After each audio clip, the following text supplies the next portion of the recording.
함께 기도하고 오늘 묵상 시작하도록 하겠습니다. 사랑하는 풍성하신 하나님, 오늘도 하나님의 말씀과 하루를 시작하게 하시면 감사드립니다. 우리가 하나님의 말씀 앞에 매일의 삶을 서기를 소원하고 말씀 앞에 우리를 세울 수 있기를 소원합니다. 주님께서 주시는 하나님의 말씀을 우리가 듣고 순종하며 어떤 말씀을 주시든 그 말씀대로 우리가 주님의 뜻을 따라 뜻을 쫓아 우리의 삶을 살아갈 수 있기를 소원하고, 또 우리가 주님의 영광을 위해서 주님의 찬양을 하며 주님을 높이기를 원하며 주님께 영광 돌리는 삶을 살아갈 수 있도록 오늘 하루의 삶도 우리를 인도하시고 지켜주시옵소서. 조시 예수님의 이름으로 기도했습니다. 네. 함께 말씀을 들어가겠습니다. 출애굽기 1장 1절에서 22절의 말씀입니다. 제가 말씀을 읽도록 하겠습니다. 야곱과 함께 각기 권속을 데리고 애굽에 이른 이스라엘 아들들의 이름은 이러하니 르우벤과 시므온과 레위와 유다와 이사갈과 스불론과 베냐민과 단과 납달리와 갓과 아세리요. 이미 애굽에 있는 요셉까지 야곱의 혈속이 모두 70인이었더라. 요셉과 그의 모든 형제와 그 시대 사람은 다 죽었고 이스라엘 자손은 생육이 중다하고 번식하고 창성하고 심히 강대하여 온 땅이 가득하게 되었더라. 요셉을 알지 못하는 새 왕이 일어나서 애굽을 다스리더니 그가 그 신민에게 이르되 이 백성 이스라엘 자손이 우리보다 많고 강하도다. 자, 우리가 그들에게 대하여 지혜롭게 하자. 두렵건대 그들이 더 많게 되면 전쟁이 일어날 때 우리 대적과 합하여 우리와 싸우고 이 땅에서 갈까 하노라 하고, 감독들을 그들 위에 세우고 그들에게 무거운 짐을 지워 괴롭게 하여 그들로 바로를 위하여 국고성 비돔과 라암셋을 건축하게 하니라. 그런 학대를 받을수록 더욱 번식하고 창성하니 애굽 사람이 이스라엘 자손을 인하여 근심하여 이스라엘 자손의 역사를 엄하게 하여 고역으로 그들의 생활을 괴롭게 하니 곧 흙 이기기와 벽돌 굽기와 농사 여러 가지이니라. 그 시키는 역사가 다 엄하였더라. 애굽 왕이 히브리 산파 시브라라 하는 자와 부하라는 자에게 일러 가로되 너희는 히브리 여인을 위하여 조산할 때에 살펴서 남자여든 죽이고 여자여든 그를 살게 두라. 그러나 산파들이 하나님을 두려워하여 애굽 왕의 명을 어기고 남자를 살린지라. 애굽 왕이 산파를 불러서 그들에게 이르되 너희가 어찌하여 이같이 하여 남자를 살렸느냐. 산파가 바로에게 대답하되 히브리 여인은 애굽 여인과 같지 아니하고 건장하여 산파가 그들에게 이르기 전에 해산하였더이다 하며 하나님이 그 산파들에게 은혜를 베푸시니라. 백성은 생육이 번성하고 심히 강대하며 산파는 하나님을 경외하였으므로 하나님이 그들의 집을 왕성케 하신지라. 그러므로 바로가 그 모든 신민에게 명하여 가로되 남자가 나거든 너희는 그를 하수에 던지고 여자여든 살리라 하였더라. 아멘. 말씀을 묵상하고 좀 이따 나누도록 하겠습니다.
네, 말씀을 나누도록 하겠습니다. 오늘 이제 출애굽기 말씀을 새롭게 묵상을 시작하게 됩니다.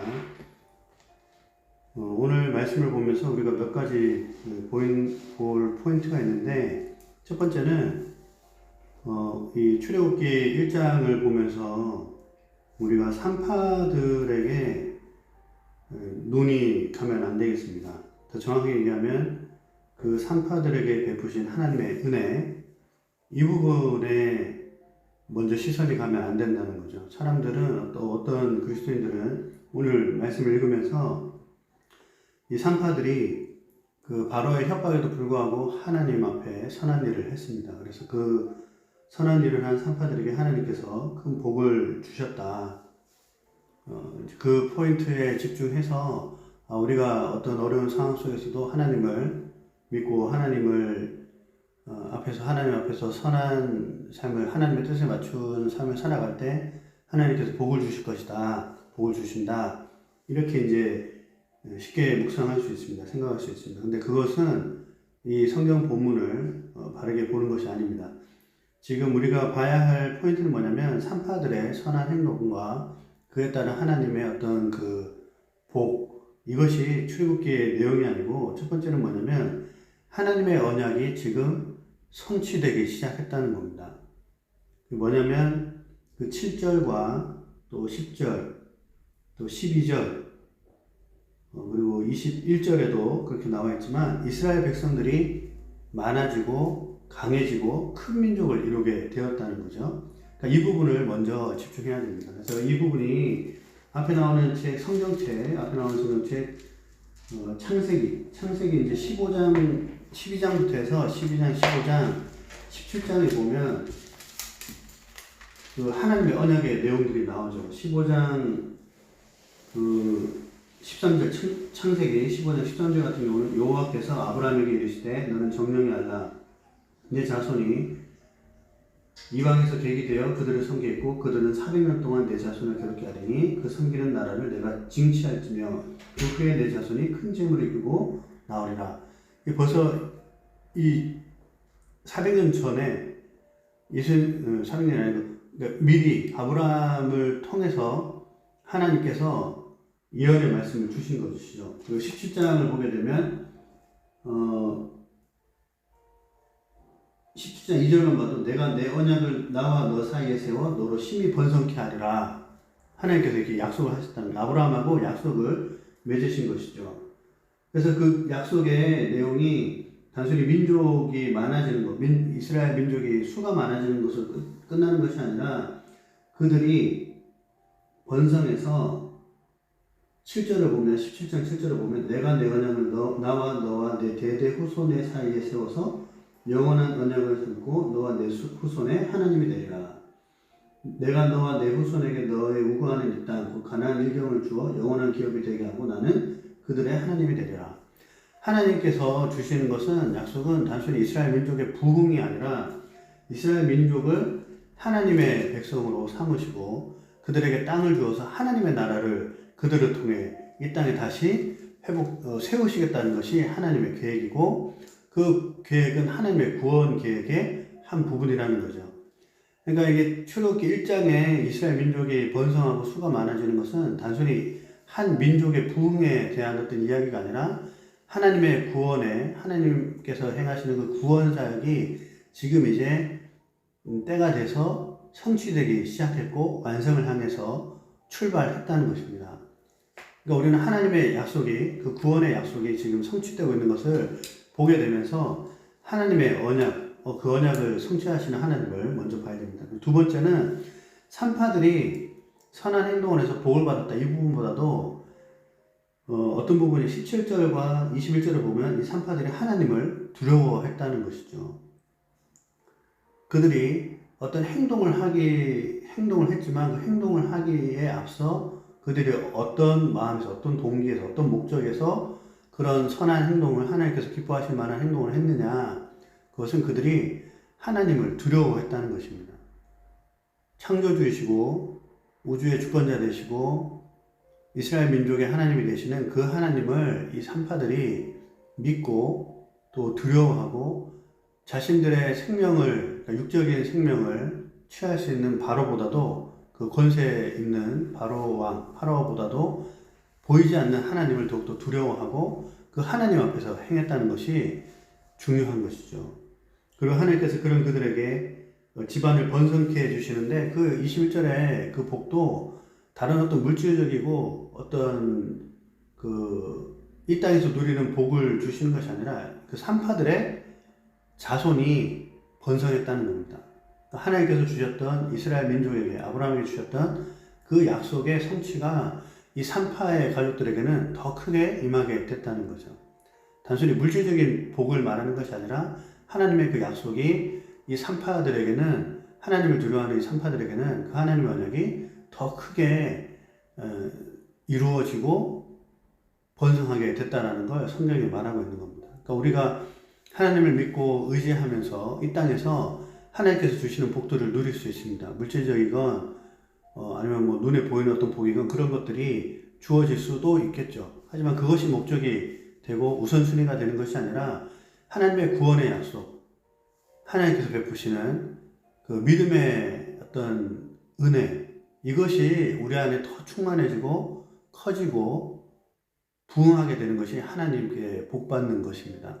그러니까 우리가 어려움과 어떤 상황 속에서도 하나님을 의지하고 또 구원받은 우리 그리스도인들이 주님을 따르며 살아가게 될 때 하나님께서 우리에게 복을 내려주시는데 그 복은 물질적이고 이 땅에서의 복이 아니라 하나님께서 주시는 그 구원의 복, 은혜, 구원의 은혜, 하나님의 약속, 그것이 더 풍성하게 우리를 해준다는 거죠.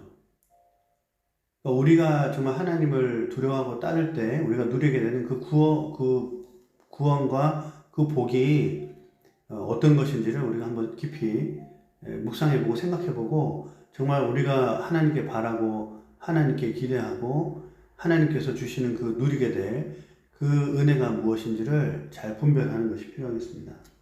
세 번째로 오늘 이제 그 세 번째 중요한 건 뭐냐면 하나님의 구원 계획을 방해하는 세력은 항상 있었다는 겁니다.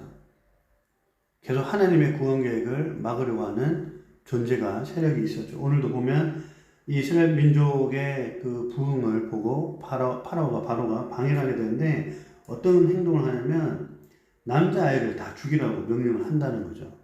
남자아이를 죽이라는 겁니다. 근데 이 남자아이를 죽이라는 얘기가 우리가 더 눈여겨봐야 할 부분입니다. 단순히 이스라엘 민족 자체를 억압하고 고생시키고 없애는 게 중요한 게 아니고, 그러니까 그것도 중요하지만 그것보다 더 중요한 포인트가 뭐냐면 남자아이를 다 죽이라는 거예요. 그러니까 이게 왜 남자아이가 중요하냐? 창세기 3장 15절에도 보면 하나님께서 원시 복음을 주시는데 그때 뭐라고 합니까? 여자의 후손과 뱀의 후손의 대결에 대해서 하나님이 말씀을 하시잖아요. 여자의 후손을 통해서 하나님의 구원을 이루게 될 거라는 겁니다. 그리고 창세기 12장부터 나오는 아브라함을 통해서도 약속의 자녀, 아브라함의 씨, 하나님께서 구원하시는 그 구원의 사역에 있어서 핵심이 되시는 그 여자의 후손, 약속의 씨, 바로 예수님을 예표하는 것이죠. 그러니까 이 바로가 단순히 이스라엘 민족을 없애는 것이 아니라 하나님의 구원 계획을 지금 막고 방해하고 약속된 자손을 없애려고 하는 것이 바로 이 바로의 행위라는 것입니다. 그래서 이것이 신약에 가게 되면 예수님께서 이 땅에 오실 때 그 헤롯 왕이 그 베들레헴에 있는 어린아이들을 다 죽이는 어떤 그 만행을 저지르게 되잖아요. 근데 그것도 결국 보면 예수님을 죽이려고 하는 것이죠. 하나님의 구원 계획을, 약속된 자손, 그 여자의 후손이신 예수님을 죽이려고 하는 그 세력의 그 악한 행위를 우리가 보게 되는 겁니다. 우리가 오늘 말씀을 보면서 이 세 가지 포인트, 하나님의 언약의 성취, 그리고 하나님을 두려워하고 그 구원의 하나님께서 주시는 복, 그 세 번째로 하나님의 구원 계획을 방해하는 세력들이 있었지만 그 약속된 자손, 약속된 그 그리스도 예수님을 오시는 그 길을 막으려고 했던 그 세력들이 항상 하나님의 계획을 방해했지만 그러한 계획들이 모두 다 수포로 돌아가고 예수님께서는 예수님을 이 땅에 보내셨다는 거죠. 하나님의 구원 계획을 막을 수 있는 세력이 없습니다. 그러니까 오늘 우리가 출애굽기를 계속 오늘부터 이제 묵상해 가면서 어떤 포인트를 봐야 되느냐, 단순히 그 출애굽기 말씀을 알고 배우고 또 묵상하고 이것도 중요하겠지만 그보다 더 중요한 것이 무엇이냐, 하나님의 구원 계획으로서 이 준비된 민족, 이스라엘 민족, 그러니까 이 민족을 어떻게 하나님께서 준비하시고 세우시고 그들을 어떻게 하나님께서 원하시는 백성으로 가르치시고 세워가시느냐, 우리 그리스도인들 이 땅에 세워진 교회에 대한 그림자이고, 예수님을 머리로 하는 예수님을 믿는 믿음을 통해서 아브라함의 영적인 후손이 된 이 땅의 교회가 어떤 모습이어야 하는가를 우리가 이제 출애굽기를 통해서 배우게 된다는 겁니다. 그래서 출애굽기를 우리 교회, 이 땅에 예수님을 통해서 세워지게 되는 하나님의 나라, 하나님의 백성들, 그 백성들을 향한 하나님의 뜻이 무엇인지를 미리 이 이스라엘 민족이라는 이 그림을 통해서 배우고, 또 이스라엘 민족에 요구하시는 하나님의 뜻이 무엇인지를 우리가 살펴보면서 이 땅에 이제 이 언약의 성취로 세워진 교회가 우리가 하나님의 백성으로서 어떠한 정체성을 가져야 되는지, 그 정체성을 가지고 우리가 또 어떤 삶을, 어떤 사명을 성취해야 되는지, 또 우리를 통해서 하나님이 어떤 언약을 성취하시는 것인지를 우리가 배우는 것이 중요하다는 겁니다. 그러한 포인트를 분명히 기억하시고 출애굽기를 묵상하신다면 하나님의 뜻을 더욱더 분별하고 하나님을 더 깊이 알아가게 되는 시간이 될 거라 믿습니다. 함께 기도하고 마치도록 하죠. 사랑하며 풍성하신 아버지 하나님, 주님의 능력과 은혜를 찬양합니다. 우리를 구원하시기 위해서 예수님을 보내시기 위해 하나님께서 일하셨고, 또 이스라엘 사람들을 통하여서 우리에게 예수님을 보내주신 하나님의 그 놀라우신 구원의 계획을 우리가 보고 깨닫고 놀라고 하나님을 두려워하기를 소원합니다. 오늘부터 묵상하는 출애굽기 말씀을 통해서 이 땅에 세워질 이 하나님의 백성이, 하나님의 나라가, 이 땅의 교회가 어떤 정체성을 가져야 하는지, 어떤 모습이어야 하는지, 하나님을 향한 우리의 믿음이, 우리의 신앙이 어떤 것이어야 하는지를 보고 배우는 시간이 되게 하시고, 이 말씀을 통해서 우리의 영혼이, 우리 교회가, 우리가 주님 안에서 더욱더 풍성한 은혜를 누리면서 하나님의 뜻을 성취해가는 주님의 귀한 축복의 통로가 될 수 있도록 도와주시옵소서. 조신 예수님의 이름으로 기도했습니다. 네. 감사합니다.